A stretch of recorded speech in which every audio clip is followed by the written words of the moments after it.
Bueno, pues muy buenas noches tengan todos ustedes, estimados maestros y maestras, y bienvenidos a una emisión más del programa Causa Magisterial.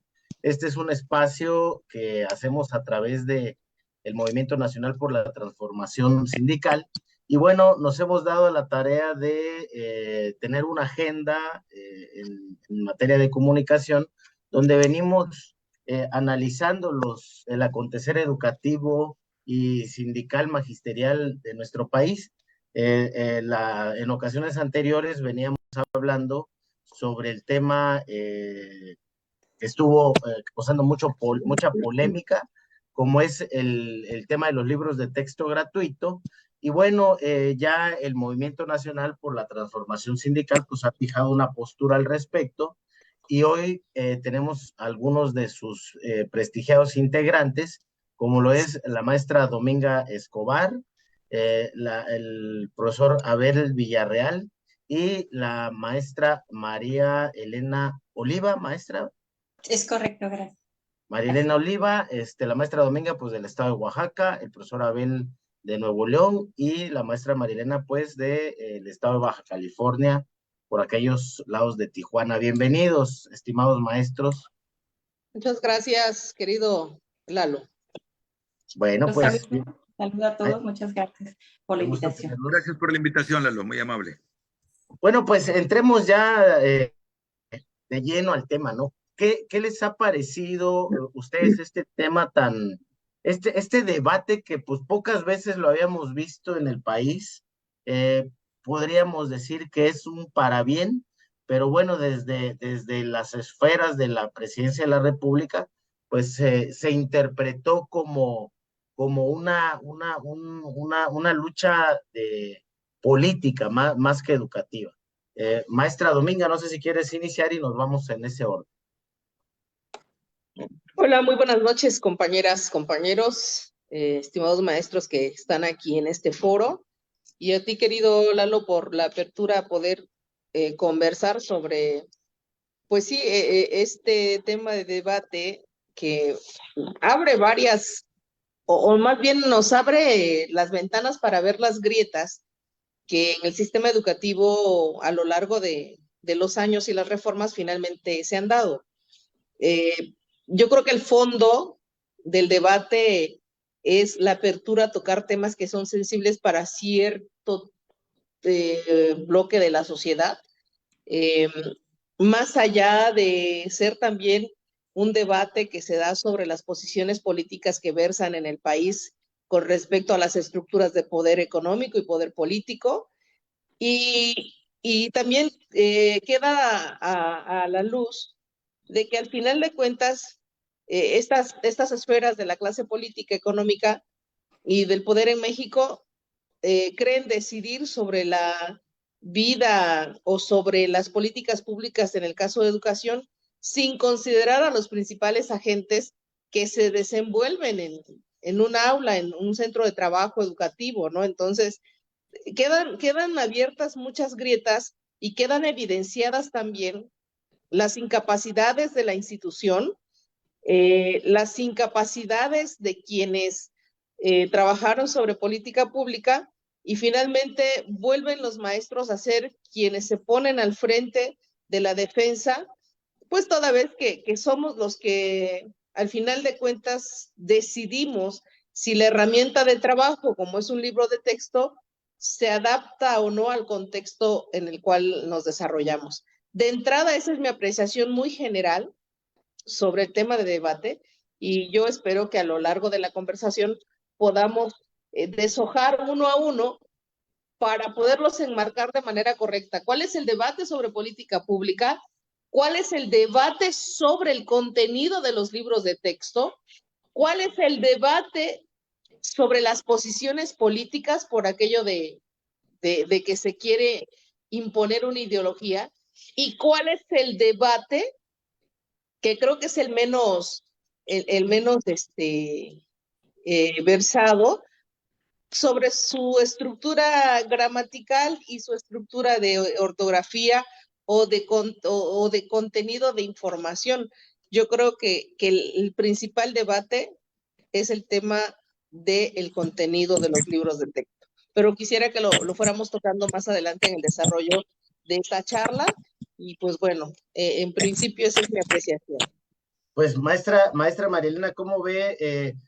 Para ir teniendo, digamos, un orden como lo plantea la maestra Dominga, analicemos primeramente cómo observó usted el papel, en este caso, de la autoridad educativa, que de alguna manera los libros de texto caen en su responsabilidad, pues es una responsabilidad institucional de la Secretaría de Educación, pues llevar todo un procedimiento que incluso está ya regulado en la Ley General de Educación, que es lo que le critican mucho, que no se respetaron los procedimientos, ¿no?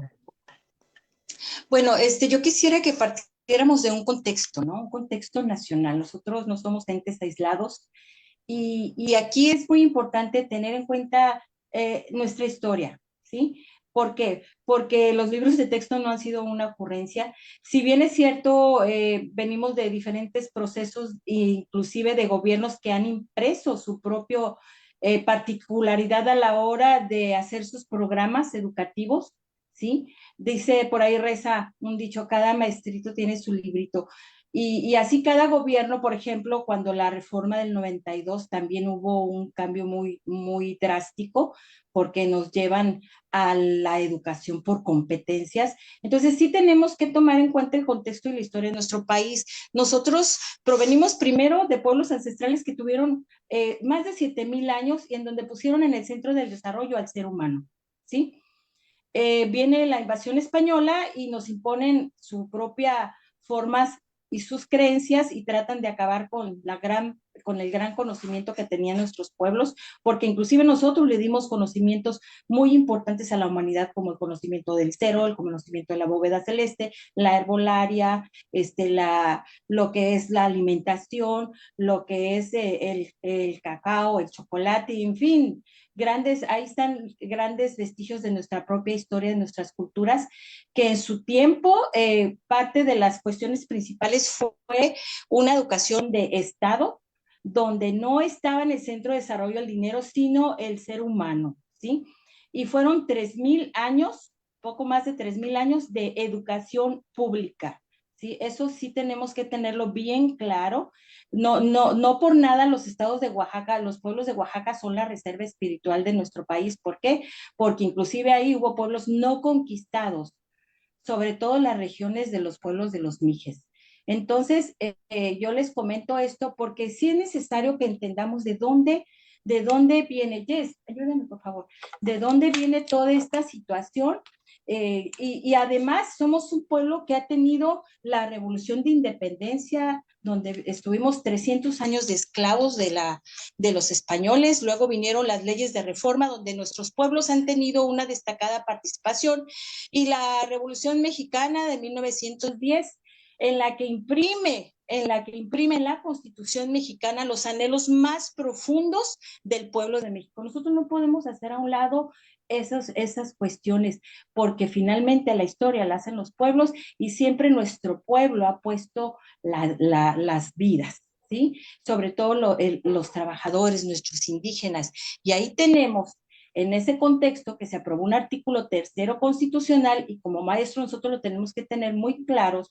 El artículo 3º constitucional dice que nuestra educación debe ser científica, laica, gratuita, que desarrolle en el ser humano armónicamente todas sus fortalezas, que desarrolle en él un profundo sentido de la patria, solidario, en fin. Y que eso no es una cuestión que se cayó del cielo, costó vidas, compañeras, compañeros, y eso es importante no hacerlo a un lado. ¿Cuál es el contexto en el que se viene desarrollando estos movimientos? Bueno, no podemos negar que hay polarización, que hay grupos de poder que siguen estando presentes y que, bueno, nosotros luchamos por moderar la opulencia para que no haya indigencia, ¿sí? Perfecto. O sea, moderar a los ricos para que no haya pobres. Y de ahí empieza una lucha en la que cada parte le imprime su sesgo, ¿no? Entonces, hasta ahí la voy a dejar por lo pronto. Pero, maestro Abel, por ejemplo, aquí la maestra Marilena pues toca este conflicto de la lucha de clases que, digamos, ha sido el argumento principal que ha esbozado la Presidencia de la República en este caso, digamos como para solventar un poco o para defender un poco sus argumentos del proyecto educativo, pero lo cierto es que los académicos, ya digamos,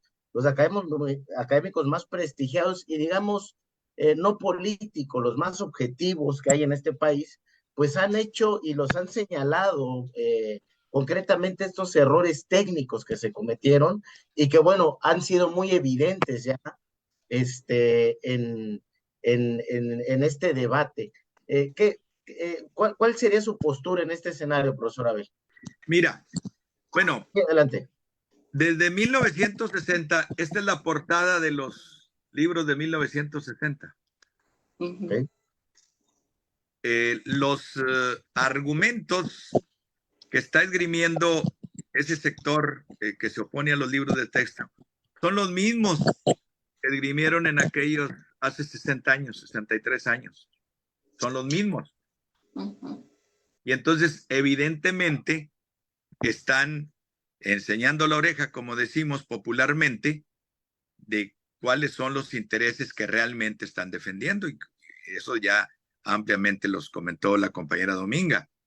Evidentemente hay intereses económicos, hay intereses políticos y hay intereses ideológicos, por supuesto, ¿qué es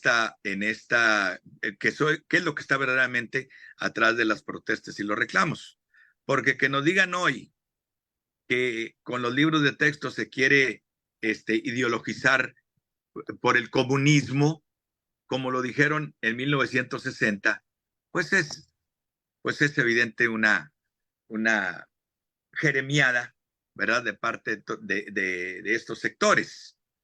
Y en realidad lo que están, esos aspectos técnicos, esos aspectos de contenidos muy específicos, pues son realmente, si comparas o si lo relacionamos con el contenido global de cada materia, pues son ínfimos.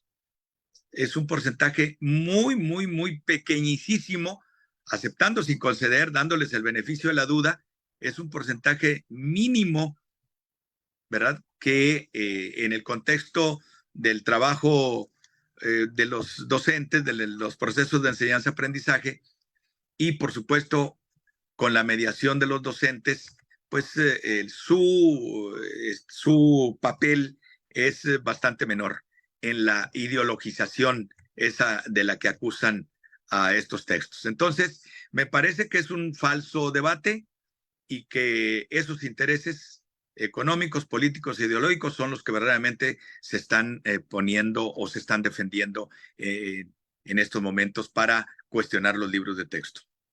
Ok, entonces sobre esa base hay otro argumento también que se está exponiendo que tiene que ver con qué tanto participaron las y los maestros en la construcción de estos libros de texto. Desde la parte, digamos, oficial, se celebra mucho que por primera vez hayan participado las y los maestros en este proceso de construcción, pero por el otro lado hay argumentos en contrario que dicen pues que realmente no participaron los maestros e incluso utilizan este argumento que bueno, yo considero en particular que fue un error de la Secretaría de Educación haber protegido los datos, el acceso a la información a esta base de maestros que participaron. Ya recientemente la Secretaría de Educación pues se echa para atrás en ese tema y dice, bueno, ahora sí vamos a abrir los datos, ahora sí ya son públicos, ¿no? Pero bueno, ya el daño estaba hecho. En ese sentido, estimada Dominga, ¿qué te dice a ti? ¿Participaron, no participaron? ¿Cómo lo viviste tú en tu entorno? Tu audio, Sí, por favor. sí, me queda claro que hubo una participación. A ver, no entendería yo que un maestro no tuvo nada que ver si no fuera de principio que hoy se plantea una metodología específica de enseñanza. Eso a mí me dice que hubo alguien ahí que sabe de la docencia, porque ningún modelo educativo, ni ninguna reforma anterior había plasmado en los libros de texto. Es decir, los planes y programas planteaban lo que el niño debía aprender, que era la lista de contenidos, y para qué, o por qué debería aprender esos contenidos. El cómo, pues, lo planteaba la maestra. Cada reforma ha previsto lo que cree ideológicamente hablando, bajo qué procedimiento de formación el alumno aprende. Entonces, pero nadie había hablado sobre una metodología de enseñanza. Nunca nos habían dicho el cómo, ¿no? Nos habían dicho qué y para qué, pero nunca antes había especificado el cómo. Hoy nos dicen que podemos hacerlo a través de la metodología por proyectos. Eso a mí me dice que obviamente un maestro, un pedagogo o alguien especializado en la materia educativa hizo una intervención. Así como hemos visto la corriente de información con respecto a la satanización y a la negación de los libros de texto, hemos visto que muchos maestros hemos celebrado. Yo en particular me sentí por primera vez reconocida, porque cuando yo leo y reviso los libros de texto y veo la metodología por proyectos, dije, ya está, porque por fin en México habrá una verticalidad educativa. No la había. Yo he tenido la posibilidad de ir a uno de los países que tiene una cultura educativa y una política educativa muy concreta, como es Cuba. La de nosotros es demasiado diversa. Y nosotros en México hacemos lo que queremos en educación. Miren, han habido planes y programas de estudio, han habido reformas, pero es 100% reconocible que al final el maestro decide qué hacer en el aula. No hay una verticalidad. Hoy lo hay, hoy hay un planteamiento. Hoy debo de reconocer y celebrar que quien lo haya planteado y defendido en la mesa de construcción y de definición del marco general de los libros de texto, digo, allí estamos. Y yo puedo decirte que allí estamos y que es una propuesta que tendrá que ir a revisión además. Nunca el libro de texto ha sido el todo, ¿no? Pero de fondo, hoy defiendo la metodología que plantean, al menos como para decir al profe, mira, aquí está pues, ya te estoy diciendo el cómo puedes enseñar estos contenidos que estoy planteando en la nueva escuela mexicana.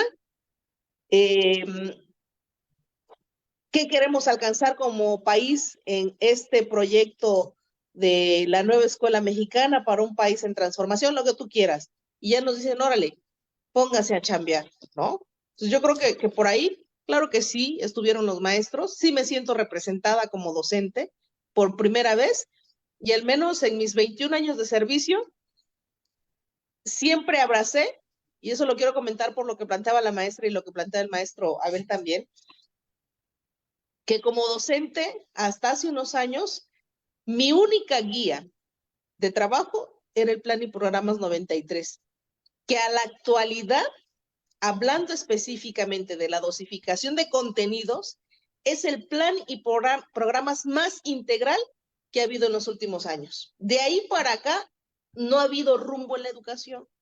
Creo que estamos ante una nueva apertura educativa y eso es de celebrarse. Ahora, maestra María Elena, sobre esta parte que comenta la maestra Dominga, ¿qué tan, y sobre todo apelando a la experiencia de los maestros de su estado, qué tanta claridad tienen las y los maestros de su región, sobre todo sobre esta nueva metodología, evidentemente sobre el uso de los libros de texto? ¿Ya han podido consultarlos, ya los revisaron, están cómodos? ¿Cuál es el pulso en su estado? Bueno, nosotros hemos intercambiado impresiones con compañeras en activo y también maestros en retiro. Tiene razón la compañera Dominga en relación a la reforma de antes del 92. Inclusive ya había un programa que se llamaba Plan de Actividades Culturales y de Apoyo a la Educación Primaria que ponía precisamente precisamente en el centro del trabajo del maestro el sistema de enseñanza por proyectos. Y entonces es el hecho de que después entramos a una etapa de globalización y nos empezaron a imponer los dictados del fondo de la OCDE, de la Organización para la Cooperación del Desarrollo Económico, se hizo a un lado todo eso, ¿verdad? Inclusive los contenidos venían muy pobres y la manera inclusive de la enseñanza de la lectoescritura era una lectura mecánica, ¿sí? Y entonces todo eso vino a reflejar un desastre en el sistema educativo, porque aparte se educaba para hacer mano de obra de maquila. Y ahora estamos observando que, como les digo, pone en el centro del desarrollo al ser humano y la importancia de que los alumnos construyan a partir de experiencias propias, de sus propias vivencias, de lo que tienen en el entorno, en el hogar, en la comunidad, en la familia, en la escuela, y relacionar y construir esos saberes a partir de actividades que les permiten reflexionar, comparar. Por ahí decían, es que no está el libro de matemáticas. El método de proyectos facilita, fíjese bien, facilita la interacción de manera transversal y de manera multidisciplinaria todas las materias, porque los alumnos las van construyendo a partir de que reflexionan, reconocen, comparan, en fin, pero a su nivel, a su nivel. Entonces, estamos observando en algunas actividades que vienen en algunos libros de texto que facilita, ¿sí? Y finalmente esos son los libros, son facilitadores también para que el maestro sea una herramienta, para que también el maestro pueda diversificar y apoyar los contenidos de aprendizaje de los alumnos en el aula. Yo los saludo, creo que es un salto de calidad.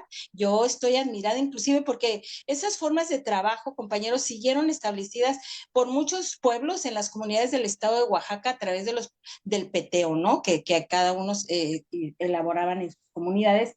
Pero bueno, es parte de la resistencia, ¿no? En cambio, en estos estados del norte luego nos ponían los exámenes de PISA y lo mismo le preguntaban a un niño con necesidades especiales, sordo, mudo, paralítico, neuromotor, que un niño normal de un aula, ¿no? Entonces, todos esos eran contradicciones que no venían al caso ni eran parte de una educación realmente integral de los niños.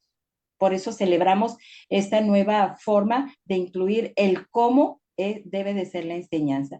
Que muchos particulares presumen que las enseñanzas que ellos realizan y la cantidad de libros que les imponen a los niños comprar, porque finalmente para ellos la educación es un negocio. Eso tenemos que dejarlo claro. Y finalmente nosotros como maestros seguir defendiendo la escuela pública como un derecho para todos sin ninguna distinción y sobre todo en condiciones óptimas, que el sistema educativo nacional tenga el presupuesto que requiere para poder tener aulas dignas y maestros con todos los elementos y bien capacitados. Es cuanto. Ahora que, profesora Abel, pues bueno, creo que va quedando claro, digamos, al menos hay un consenso aquí de que hay un buen recibimiento al proyecto, a los libros de texto. Considero que por lo que han dicho, queda claro que más bien esta andanada de críticas tiene que ver con esta idea de que pues, hay un negocio ahí millonario, que evidentemente pues las grandes editoriales pues no van a dejar pasar, y por ahí se montan grupos políticos también. Ahí, estimado profesor Abel, ya en esta parte de la actuación de los actores políticos, ¿qué te dice a ti el papel, en este caso el Sindicato Nacional de Trabajadores de la Educación? ¿Fue apropiado? ¿Fue puntual? ¿Ayudó al gobierno de la República? ¿O definitivamente, pues nada más la hizo del tío Lolo ahí en el debate? Bueno, la está haciendo. Pues así hay una simulación muy obvia de parte de la Dirección Nacional y las direcciones seccionales en su posición ante la reforma y ante los libros de texto. Ahí hemos visto los escritos en los que dicen apoyar la reforma y en este caso los libros. Pero en los hechos, pues en eso se quedan, simples declaraciones. Hicieron un remedo de reuniones académicas para conocer precisamente la propuesta y los materiales educativos, pero fue una mascarada esas reuniones que hicieron me parece que en la mayoría de las secciones del país. Entonces, no, ese es el papel es de simulación. Ahora, me regreso un poco a la pregunta anterior que hacía, Lalo. Yo creo que comparado con reformas educativas anteriores, sí faltó mayor tiempo y mayor conocimiento previo de lo que se estaba haciendo. Pero nunca va a ser suficiente. Entendemos que la pandemia alteró los tiempos de experimentación, de monitoreo de la propuesta para irla mejorando. Entendemos eso, porque esa ha sido la explicación. Pero nunca va a ser suficiente para satisfacer las necesidades reales y las necesidades inventadas por quien quiere cuestionar. La reforma anterior, por ejemplo, la del 2017, es público que Peña Nieto, el gobierno de Peña Nieto, le entregó al CENTE Nacional alrededor de 3,000 millones de pesos para publicitar la reforma. Pero aunque le entregaran 10,000 millones o los miles de millones que ellos se gastaron para vender su propuesta, en realidad la propuesta estaba mal hecha, ¿verdad? Y por eso es una propuesta que prácticamente era lo mismo del 2011, los conceptos centrales eran equivocados, aunque hay algunos aspectos que se pueden rescatar de la misma. Entonces, no es el tiempo y no es la cantidad de dinero que se le invierta. Y ahí está esta anterior reforma y ese dato. Ahora, sí tenemos autocríticamente, por lo menos quienes estamos al frente de grupos, de zonas escolares, como es mi caso, y escuchamos a la mayoría de los inspectores de los distintos niveles, por lo menos aquí en Nuevo León, pues tenemos que aceptar que hay dudas y hay incertidumbre también de parte del magisterio, porque lamentablemente por este proceso un tanto apresurado en el que se están dando a conocer los materiales y los libros, nos hemos quedado y estamos con algunos vacíos que abonan en el cuestionamiento que hacen las fuerzas contrarias a la reforma y a los libros de texto en particular. Ahora, hay un aspecto que hay que tomar en cuenta. Estamos tocando nada más cuestionando los libros de texto, pero los libros de texto se desprenden de un plan de estudios y de un programa de estudios, de trabajo. Entonces, si uno revisa el programa, sí, ha habido cuestionamientos también al plan de estudios, a la propuesta del plan de estudios, porque se manejan una serie de referencias que, si bien es cierto, tienen un sentido en un marco más amplio y en un marco histórico, también es cierto que para México, para las experiencias previas de las reformas educativas, pues esto es totalmente novedoso. Pero si revisamos en los programas, yo doy formación cívica y ética en secundaria, segundo grado, y he revisado detenidamente el programa sintético que nos han proporcionado para elaborar los programas analíticos. Y prácticamente son los mismos contenidos, tienen cierta organización nueva y nos piden que hagamos los enfoques comunitarios que no se tenían antes, pero prácticamente es el mismo programa de las reformas anteriores. Y de ahí se desprende el libro de texto gratuito, ese que está siendo cuestionado. Y por ahí vienen algunos ejemplos que ahorita probablemente iremos a tocar más específicamente. Pero en ese sentido, si revisamos el programa de estudio, el plan de estudios, entonces podremos ver que son absolutamente infundados los cuestionamientos que están haciendo, porque hay una continuidad de los programas anteriores, porque no se puede partir de cero. Las novedades están ciertamente en la propuesta metodológica, pero esa propuesta metodológica incluso no es novedad, no la hemos aplicado a cabalidad, pero los métodos colaborativos han estado presentes y han estado como propuestas desde hace muchos años. Incluso en formación cívica, nada más termino con esto, en formación cívica y ética, ¿verdad? Algunos de los textos que se manejaron, porque se manejaban textos diversos en las escuelas, la interpretación que le dieron los autores al mismo programa era terminar las secuencias didácticas con trabajo de proyectos, por ejemplo. El trabajo de proyectos ya se viene realizando desde hace años, por lo menos en formación cívica y ética. O sea, por lo que entiendo, profesor Abel, tú eres de la idea de dejar madurar el proyecto, o sea, no castigarlo cuando ni siquiera se ha puesto en marcha. Ciertamente, como han sido todos los proyectos anteriores, Lalo. Ninguna reforma ha sido totalmente conocida previamente, ¿verdad? Se han experimentado con algunas escuelas. Por ejemplo, yo participé en la reforma del 2011, ya era inspector. Una de mis escuelas, se seleccionaron 10 escuelas en el estado de Nuevo León y nos informaron que 10 escuelas de cada estado del país para monitorear la propuesta programática que terminó en el 2011 con la integración de la RIEB, la Reforma Integral de Educación Básica, en el nivel de primaria. Ya lo vivimos eso, lo hemos vivido siempre. Y hasta que todos los maestros reciban sus libros de texto, sus materiales de trabajo, porque no son los únicos, como bien lo han comentado las compañeras, y cuando ya estemos en la práctica es cuando vamos viendo y ajustando las bondades y las deficiencias de los proyectos. Incluso todas las reformas, esta como las anteriores, te permiten que tú hagas tus observaciones, sobre todo en los primeros años, precisamente para ajustar lo que ya en la implementación nacional se vea como que sea necesario modificar o cambiar. Perfecto. Y bueno, entonces sobre esa base de Dominga, pues bueno, al menos aquí en el estado de Chiapas, tú que tienes también tus raíces aquí en estas tierras, pues ¿qué te dice que no solo no están esperando los resultados, sino que ya están quemando los libros de texto? ¿Qué te dice esta expresión que bueno, ya el mismo presidente la acusó de violenta, pues de que es algo que no debería suceder? Sí, digo, por el contenido o el contexto de cómo se desarrolla, obviamente es una acción violenta, ¿no? Por el contenido que maneja el libro.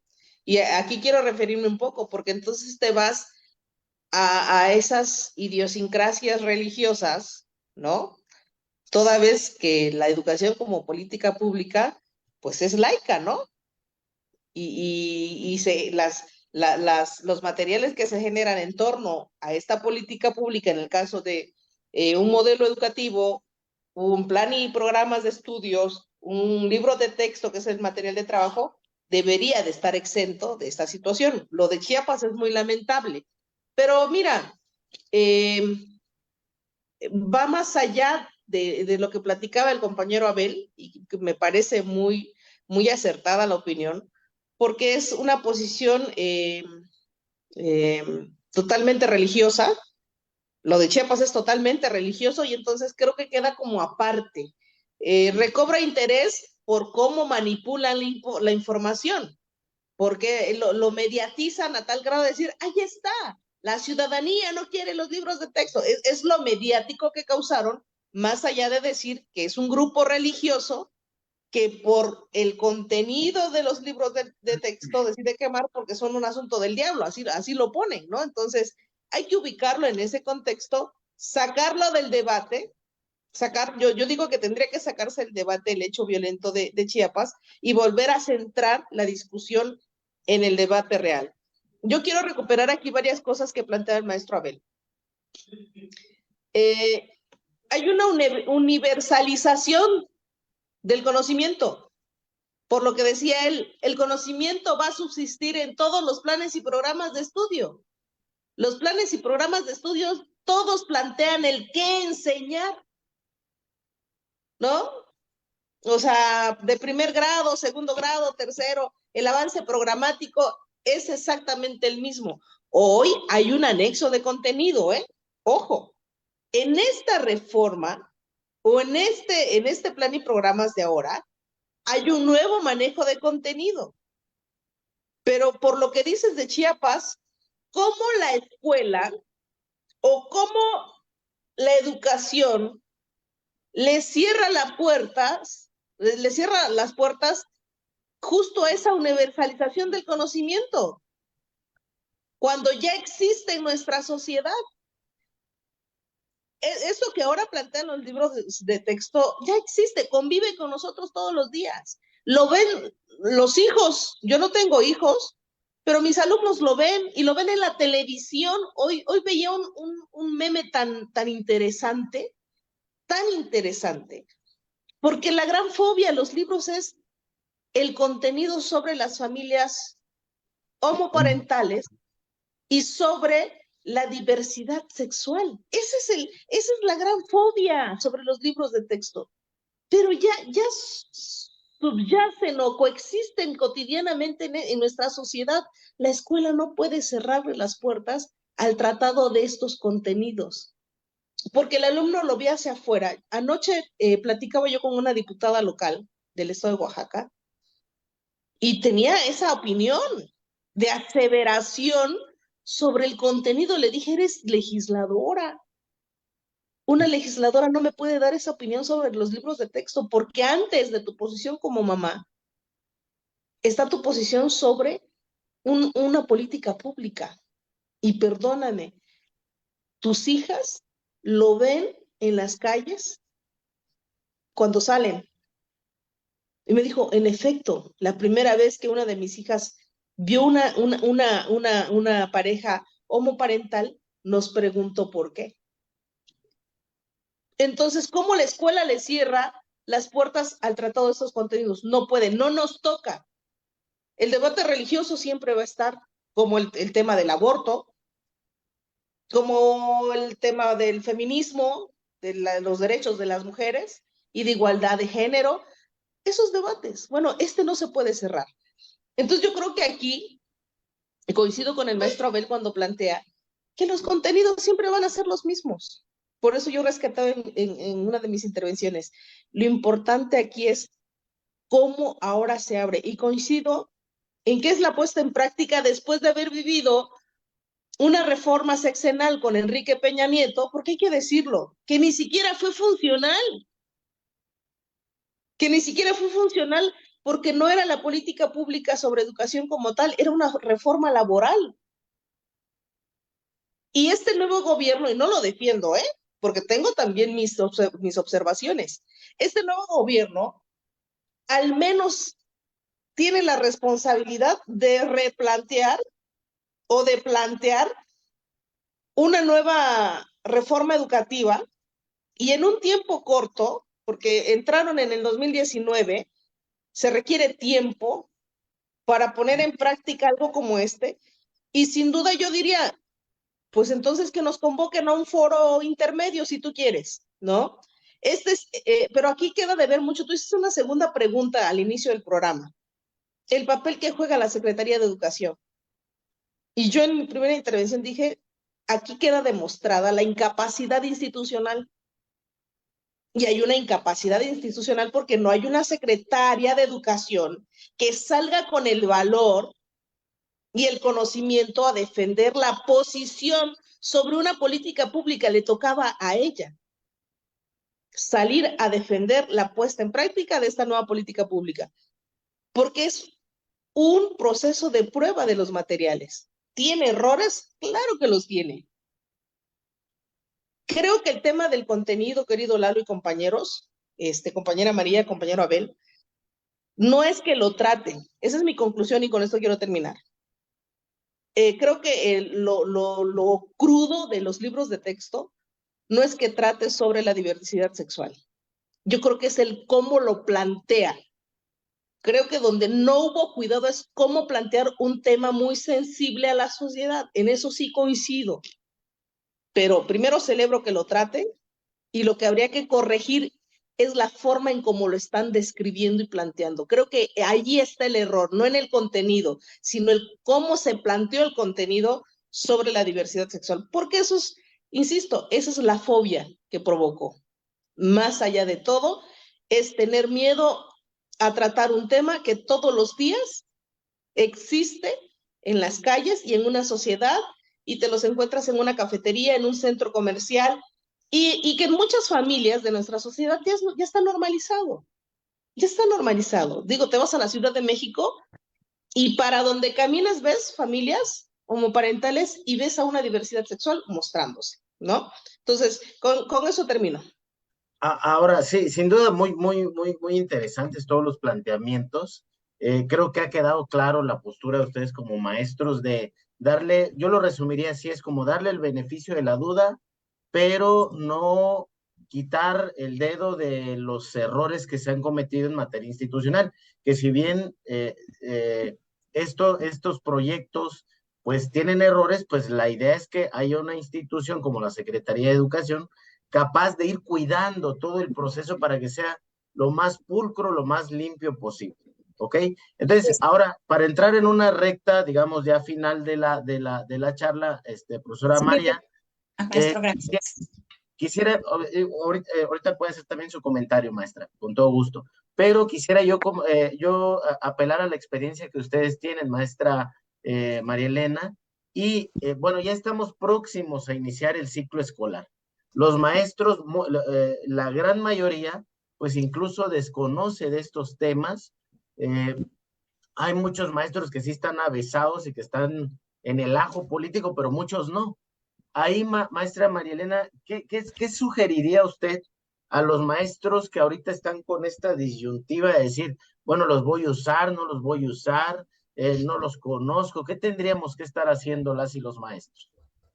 Bueno, principalmente, como siempre en los centros de trabajo, se van a tener las reuniones de consejo técnico ahora iniciando el año, si es que no algunos estados ya las tienen, y ahí, bueno, van a empezar a vivenciar y a reconocer esos nuevos libros de texto, ¿verdad? Y sobre todo que lo hagan con mucha seguridad y confianza, ¿sí? Porque finalmente aquí la cuestión es de fondo, que si la diversidad sexual, que si el tema de los embarazos, que si el tema de los nombres de las partes sexuales de los niños, o sea, hay sectores de la sociedad de nuestro país y en el planeta que quieren ver a los pueblos ignorantes para que sean fácil presa de explotación. Eso es bien claro y no lo podemos perder de vista. Y estos nuevos libros permiten que los niños tengan más libertad y criterio propio, considerando los avances de la ciencia y la cultura, en especial la pedagogía, la cual es retomada con el nuevo modelo educativo a través del cómo enseñar a través del método de proyectos. Miren, sin miedo, con mucho valor, volvamos a conectar el trabajo del aula y la escuela con la comunidad, porque en la comunidad están los artesanos, están los carpinteros, están los albañiles, están los médicos, están los enfermeros, están los ingenieros, están las panaderías, las fábricas. Todo eso es material didáctico para los maestros. ¿Sí? Hasta debajo de un árbol, ver cuántas manzanas tiene el árbol y cuántas van a caer ese día. Eso ya es matemáticas. Hay que contar las manzanas. Yo tuve una experiencia, bueno, tuve muchas experiencias, pero aquí les muestro esta fotito. Ustedes ven ahí. Esa fotito es de un trabajo que realizamos también por proyectos cuando hubo un incendio de una fábrica en la ciudad y bueno, llegaron los niños, profe, se quemó la fábrica y tal parte. Entonces, empezaron a surgir preguntas, ¿no? Y de ahí definimos las preguntas más importantes, decisivas. Y se definió y se acordó que investigáramos los aceites y la importancia de los aceites y la importancia de las gasolinas para los autos. Una vez que vimos eso que aconteció en la ciudad, la quema de una fábrica, ¿no?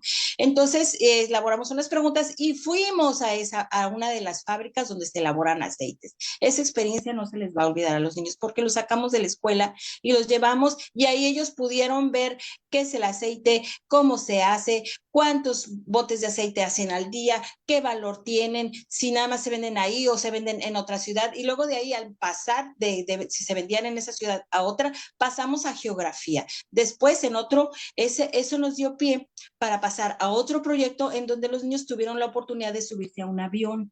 ¿Sí? Y ahí preguntar a dónde iba el avión, a la cabina del piloto, de preguntarle cuántas horas hacía la Ciudad de México y todo eso se engloba, es un conocimiento globalizado, pero créanme que a los niños jamás se les va a olvidar que si en su vida no van a poder viajar en un avión, algunos de ellos por lo menos ya se subieron y ya caminaron y ya vieron cuántos pasajeros tenía, a dónde iba, cuánto valía el boleto y todo se concatena como un sistema multidisciplinario donde el alumno no está aprendiendo nada más cuánto es 2 por 2, sino lo va relacionando con sus actividades de la vida diaria, pero tenemos que romper con ese temor de que si salimos a la calle nos van a disparar, que si salimos a la calle nos van a secuestrar. Eso, compañeros, tenemos que irlo dejando a un lado y volver a reconocer nuestra comunidad como un centro enriquecedor donde se dan las mejores relaciones de amistad, de conocimiento, de reconocimiento, de aprendizaje y obviamente con el apoyo de los libros de texto, pues salir adelante, ¿no? Con toda confianza y con toda seguridad, porque finalmente el conocimiento se va a ir analizando, reflexionando y construyendo a partir de experiencias propias. Es Perfecto, o sea, me quedaría entonces con esta idea de que el primer tema del consejo técnico para disipar dudas sería revisen los libros de texto, escudriñenlos, debátanlos como estamos haciendo acá y fijen postura, ¿no? Ok, perfecto, es un buen planteamiento.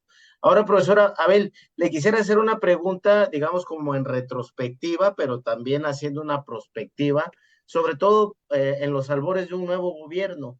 En función a este ejercicio de un nuevo proyecto educativo, de un nuevo paradigma educativo, lo que conlleva la realización de libros de texto y bueno, todo lo que implica un nuevo modelo educativo, ¿qué cosas desde su óptica considera usted que deberían cuidarse? O sea, ¿qué cosas deberían tomarse con más cautela para no cometer los errores que se cometieron actualmente?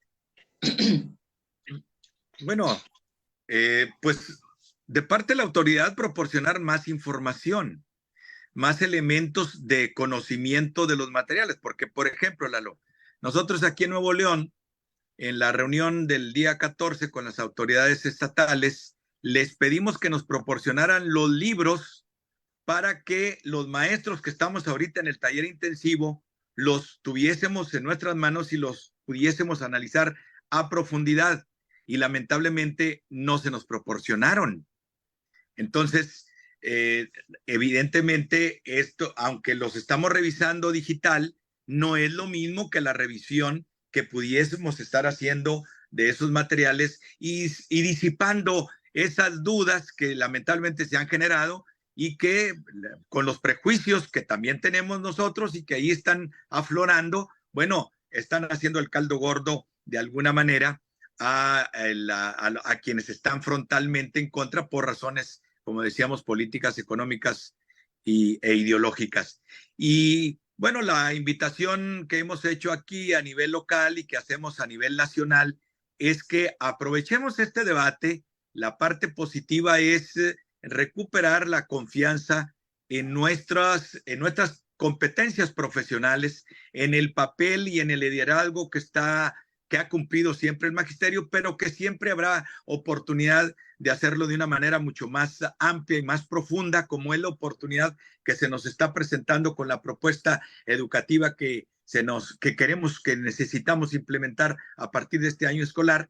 Y de esa manera creo que en este periodo político vamos a jugar un papel muy importante el magisterio, ¿verdad? Dándole confianza a nuestras comunidades y fortaleciendo la unidad que debe prevalecer en las comunidades escolares, no solo para cumplir las tareas educativas, sino también para cumplir la tarea de dar la confianza y la esperanza en el futuro de nuestro país y de nuestra sociedad. Porque aquí se nos está invitando a participar a todos. Ese es el gran mérito de la propuesta, la invitación y la posibilidad de participar en la educación de nuestros hijos a través de los proyectos colaborativos que se van a plantear desde la escuela. Entonces, me parece que esa es una oportunidad que debemos aprovechar en esta coyuntura de sucesión presidencial. Perfecto. Ahora, bueno, pues digo, ya para ir cerrando la ronda de preguntas ya de este programa, creo que ha sido muy interesante conocer sobre todo la perspectiva de maestros en activo, que tienen un conocimiento amplio de la realidad educativa. Y bueno, en lo particular yo celebro que ustedes como miembros del Movimiento Nacional por la Transformación Sindical tengan una postura muy equilibrada, muy propositiva, muy con el ánimo de construir y no de destruir, como lo vimos de algunos actores políticos, y bueno, de algunos otros también que se quedaron con los brazos cruzados, como lo es el Sindicato Nacional. Y justamente quisiera abrir, digamos, una arista de carácter político que pareciera que no tuviera que ver con el tema que estamos tratando, pero realmente es consecuencia, o bueno, yo así lo observé en algún momento, que es consecuencia de esto que se hizo y que no se hizo en todo este proceso del debate. Y tiene que ver con algo que sucedió recientemente, estimada Dominga, ¿no? Estamos viendo que en este nubarrón de polémicas, donde el sindicato, bueno, se mantuvo a raya, no le quiso entrar como sí le entró en algún momento, como ya explicaba el profesor Abel, que le financiaron el proyecto de la reforma anterior, y bueno, participó activamente. En este caso no lo vimos tan marcado al profesor Cepeda como dirigente del sindicato, tan efusivo en apoyar a este proyecto de los libros de texto. Y bueno, pareciera que esto tuvo consecuencias, ¿no? Hace unas semanas el Poder Judicial, ya lo analizábamos en la charla anterior de causa magisterial, el Poder Judicial le enmienda la plana al Tribunal Federal de Conciliación y Arbitraje y recupera un amparo que tenían por ahí casi 4,000 maestros y deja ver la posibilidad de que hay una dirigencia ilegítima en el sindicato. ¿Será esto consecuencia de esto que no hizo el sindicato en su momento? Sí, claro, digo, no solamente es consecuencia, sino al final, aunque tardía la respuesta, porque tiene más de 2 años que se implementó el amparo, quizás es consecuencia de la nulidad de representación, pero también ya de los tiempos que fenecen con respecto a la representación. Hemos discutido en los foros que afortunadamente nos brindas para poder plantear temas de coyuntura sindical, hablando específicamente del movimiento magisterial, en donde hemos señalado una y otra vez la nula representación. Es decir, Alfonso Cepeda es un servil del Estado, sea cual sea el color. Y tan así puede ser rojo, fue rojo ayer y guinda hoy, ¿no? Entonces, y en tanto... Te fue el audio, estimado maestro. Ahí está, ya Ya, listo. tanto a uno le dijo, señor, y al cambio de presidencialismo también dijo lo mismo, ¿no? Entonces, con respecto a los libros de texto, saca un panfleto que no tiene mayor análisis del contenido del debate, y pues esto hace que finalmente, yo creo que también ya no le sirve ni siquiera el presidencialismo que se vive, ¿no? Ahora en México. No sirve. Y eso hace que empiecen a salir situaciones como la que mencionas, porque se acerca el tiempo en donde por fin podamos ejercer la democracia en libertad y poder estar renovando la dirigencia nacional del Sindicato Nacional de los Trabajadores de la Educación y por buscar a través del voto de los compañeros que nos represente a alguien que tenga justamente eso, que tenga una posición con respecto a la materia de trabajo. No hay, ni institucionalmente desde un sistema educativo, ni institucionalmente desde la Defensoría de los Derechos de los Trabajadores. El CENTE debió de salir a decir que era un derecho de los maestros acceder a la información del contenido de los libros de texto. No dice ese su comunicado, su posicionamiento no lo dice. Entonces yo creo que por ahí va el tema. Creo que Alfonso Cepeda debe de estar remojando sus barbas, porque creo que está pronto a que se las corten. Perfecto, maestra. Bueno, y maestra María Elena, pues bueno, ya una conclusión de lo que hemos comentado, ¿cómo podría resumir todo esto que hemos platicado el Bueno, día de hoy? en relación, quisiera rapidito en relación a lo que Sí, acaba de adelante. comentar mi compañera Dominga. Yo creo que nuestro primer método de proyectos va a ser precisamente reemplazar esa representación caduca y representativa de un cero a la izquierda de parte del CENTE Nacional de los Derechos de los Trabajadores, ¿no?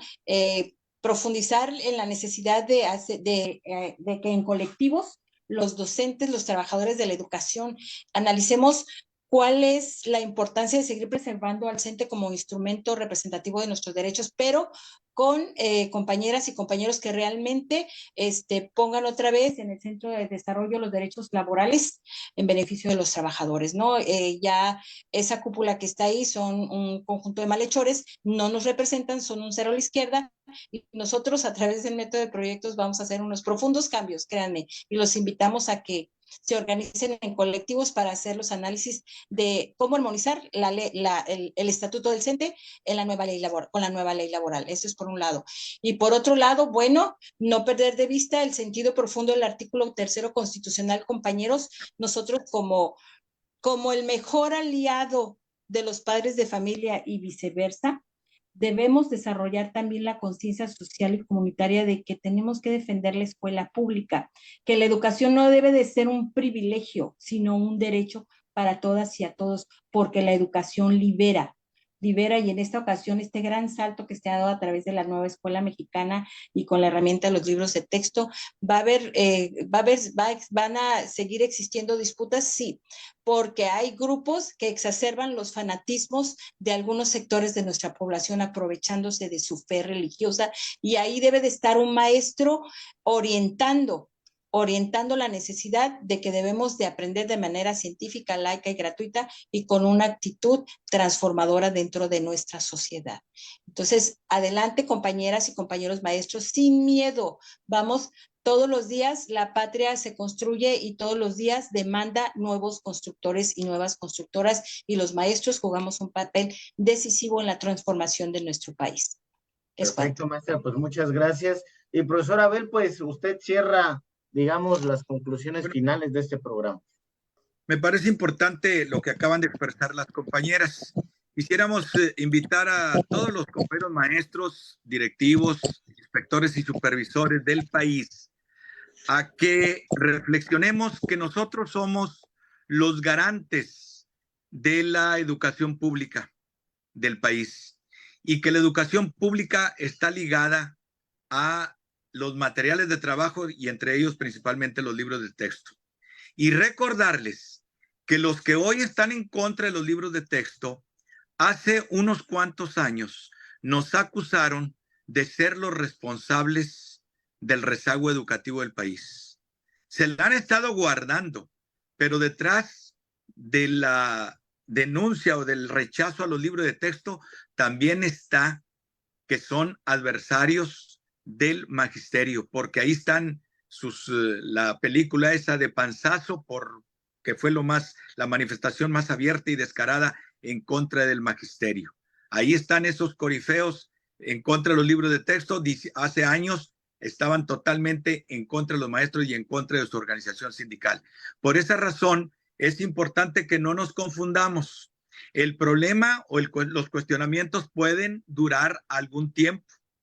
Hace 60 años, 63 años, fueron 2, 3 años que estuvieron las fuerzas retrógradas cuestionando los libros de texto gratuito. No es tan fácil que den su brazo a torcer, y menos cuando tienen tantos incentivos por las elecciones del 24.